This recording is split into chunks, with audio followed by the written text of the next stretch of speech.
su dee supporteru Real nga taxawal ci vidéo bi ma wax la ñett dëgg bii mooy dëgg bu njëkk bi. salaamaaleykum gars yi maa ngi leen di ziar xàmmee ngeen ma man la Babacar à Madrid. tey dafa am ay sujets yoo xam ne dama ko bëggoon soulever parce que ñun ñëpp xam nañ ne actuellement le Real actuellement à chaque fois qu'on joue contre de petites équipes ça va mais bu ñuy jouer ak équipe yu mag rek dañuy am ay complications. mais dafa am benn dëgg boo xam ne mu ngi fi te yéen a ngi koy gis mais ñu ci bëri ñemewuñ ko wax mooy lan mooy placement Kylian Mbappé placement am wax naa ko depuis 2024 ba ñu paree gagné Ligue des Champions ba ñu dem jëli Kylian Mbappé maa ngi koy wax ñu ci bëri dal sama kaw parce que nee nañ non Mbappé yow bëggoo Mbappé patati patata bu leen neexee mais léegi yàlla dafa def Mbappé léegi def nañ 2 ans ak moom ñun xam nañ ne c'est très difficile de jouer avec Kylian Mbappé parce que c'est pas un numéro 9 fixe c'est pas un numéro 9 boo xam ne dafay taxaw ci surface bi c'est pas un numéro 9 qui fait les mêmes déplacements que Karim Benzema bi fi nekkoon wala un Joselu. Donc on est passé d'un système de 4-4-2 à un système de 4-3-3 ñu perte benn milieu de terrain bu mel ni Kroos, je vais même dire irremplaçable tant sur le leadership et aussi sur sa vision de jeu. Remplacé wuñu ko ñu dem jënd Kylian Mbappé ñu jouer ak Kylian Mbappé avec un milieu qui manque de créativité mais avec toujours un Bellingham qui fait ses allers-retours comme d'habitude. On a joué sur du 4-3-3 avec Carlo Ancelotti. On a remarqué que c'était très compliqué de faire jouer Vinicius ak Kylian Mbappé parce que le côté gauche était très occupé tandis que le côté droit était vide, désert. Combinaison yu waroon am entre Rodrigo ak Mbappé amul. Combinaison mënul am sax sur le côté gauche parce que Kylian Mbappé ne fait pas des appels d'un numéro 9. Du coup dafay def benn appel comme un excentré wala benn latéral boo xamante ne dafay topp excentré bi. À chaque fois Vinicius bu téye bal lui il se décale carrément à gauche wala day dem décalé wu fenn foo xamante ne day placé wu foofu juste pour centre. Alors que c'est un numéro 9. Normalement, il doit être un appui pour Vinicius. mu jox ko comme Karim Benzema li mu fi doon def maa ngi leen di wan benn vidéo ni mu jox Kylian Mbappé joxaat ko avec la vitesse de Kylian Mbappé mën na daw dem fekki ñu passe ko mu dugal alors que football noonu amul lu ko gën a yomb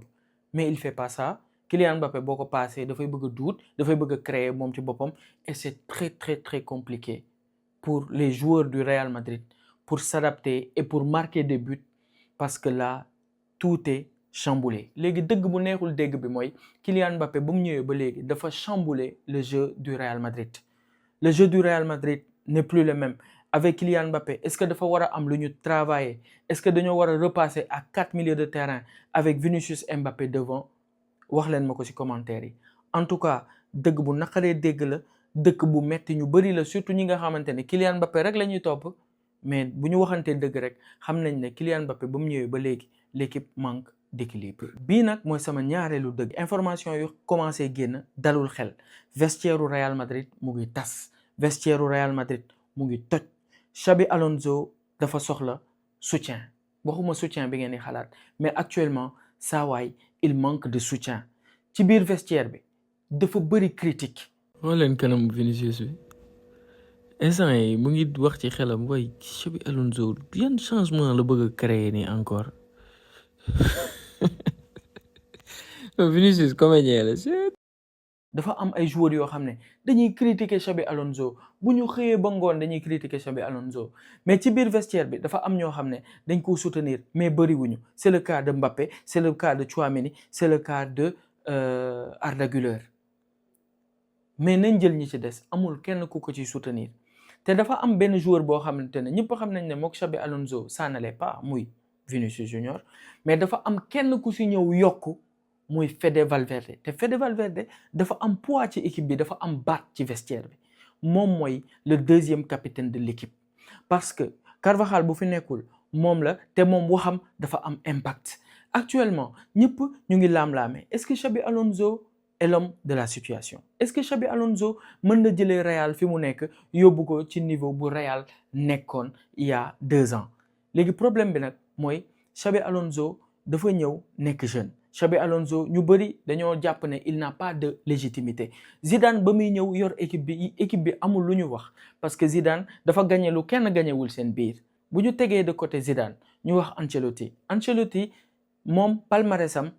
dafa parler pour lui il a fait 5 grands championnats dans tous les 5 grands championnats il a gagné donc ba mu ñëwee dafa am légitimité ci équipe bi mais tey Xabi Alonso quand je le vois bu ñëwee dur sévère am na sax benn action buy wane joueurs yi dañ doon fecc Xabi Alonso dugg rek ñëpp noppi donc c'est comme si joueurs yi dañoo dem ba dañoo ragal Xabi Alonso wala ñenn ñi mënuñu koo supporter Xabi Alonso quand je le vois quand il est sévère comme ça ne tey nii ngeen def daf may fàttali benn entraîneur bu dee yéen yàgg ngeen supporter Real surtout avant Zidane di ñëw di tegle 3 Ligue des Champions yi di ngeen fàttaliku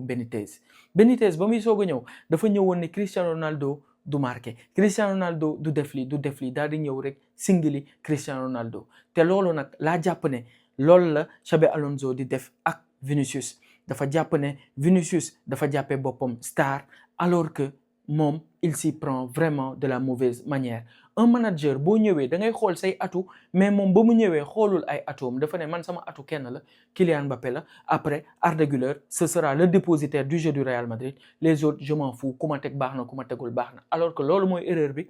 Vinicius Junior dafa am importance ci équipe bi dafa am importance bu mag a mag rawatina Vinicius dafa jël ampleur bu rëy a rëy depuis 2022 ba ñu jëlee Ligue des Champions nga xam ne Benzema ba muy naan c'est mon histoire Vinicius moo nekkoon lieutenant bi mu dem 2023 2024 Vinicius téye Real moom kese donc Vinicius dafa am poids ci équipe bi te daf ko liggéey daf ko gagné Vinicius dañ koo xasa balaa moo agsi fii te dafa nangu liggéey moo ko indi fi mu egg donc guerre d'ego la créé donc sama dëgg bi lenn rek la Xabi Alonso il a du mal à gérer les égos du vestiaire du Real Madrid man mii je reste convaincu qu'un Guardiola qu'un Xabi Alonso qu'un scientifique du football parce que ñoom ay scientifique du football laa leen jàppee pour ñoom football ay calcul la pour ñoom football ay tactique la pour man ces scientifiques du football là ñoom du ñu mës a réussir ba Real Madrid parce que Real Madrid c'est une équipe de stars c'est une équipe d'ego donc ñooñu noonu boo laalul seen ego rek doo mën a génnee li nekk ci ñoom un Xabi Alonso peut faire des merveilles à une équipe boo xam ne amul star boo xam ne moom mooy nekk star bi moom mooy def lii